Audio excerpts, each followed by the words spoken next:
Hey, what's up, guys? Welcome to another episode of What Do I Know with Zuzu.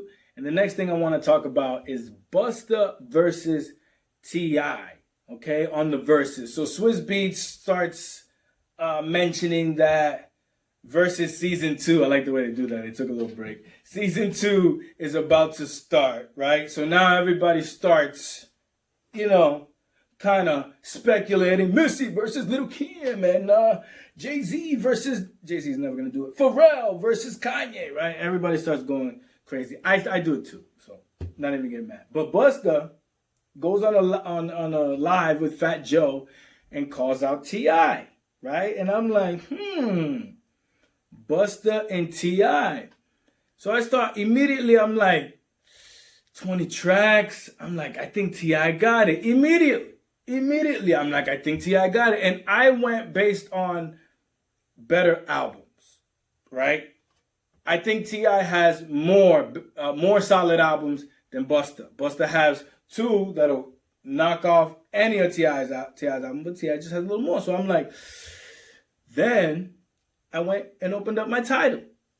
Now, granted, Busta was my first favorite rapper ever, right? Because when they came out with Woo-Ha, right? When that song dropped, I remember to this day, Hype Williams' video, before Woo-Ha starts, there's another song.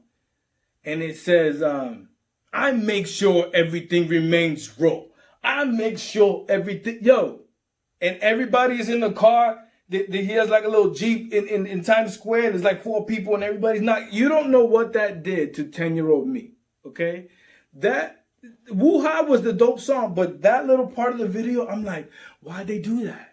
What song is that? Why'd they cut it off? Like, people used to always do that at the end of the video. So for him to do it in the beginning was a little bit different. Busta was my favorite in the beginning. So I opened up Tidal, and I start going through some of his tracks. Give me some more. Break Your Neck. Pastor Gavassier. And I'm like, I'm playing, and I'm like, oh my God. Busta has so many fucking moments, right, in hip-hop. He has big moments. So I'm like, what the hell was I thinking? Right? So then I go to T.I. shit.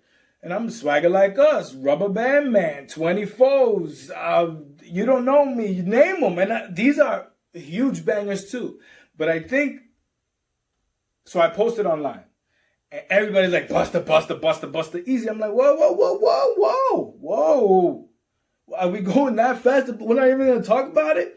But they're right. Busta is going to win. But I just don't think he's going to mop the floor with Ti. I don't think it's that landslide. What I think happens with Busta, though, is I think he gets a little bit of that Swizz Beatz treatment where his beats knock so much that you want to get up off your seat. You want to fucking party. You're like, don't this shit make a nigga wanna jump. Don't this shit make a nigga wanna jump. Come on now. If that what is he gonna play? Bring him out? Nah, you can't do that. So I understand. He got the victory verse too. Like Busta got a lot. I understand.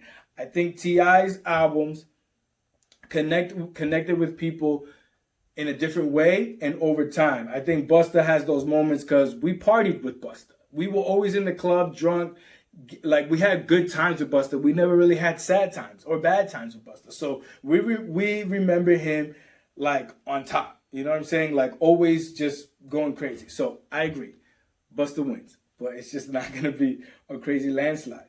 And what I did notice is and I think it's going to continue is T.I. just dropped the album. Busta's about to drop out. So it's like he's calling out T.I. for a reason. They want to use this as a marketing tool. They saw what Brandy and Monica did, right, after theirs. I think this is going to be a marketing tool. A lot of older acts want to drop albums in today's world, but they want the numbers to do well. So you do a Verzuz a couple days or maybe a week before your new album comes out, get the numbers up, maybe premiere a new song. I love when they're doing the premiere of the new song. I don't know why people were hating on that. Play something new. Yeah, we want to hear that. Like, I'm not saying part of the 20, after the 20, you can play something new, right? But I think this is going to become part of a rollout. I think it's a good thing because then it emphasizes, that's not the word I'm looking for, it emphasizes entices, what the fuck? It entices artists to do the verses for free because they're getting all the, all the eyes and all the plays on the back end. So I can see that happening more.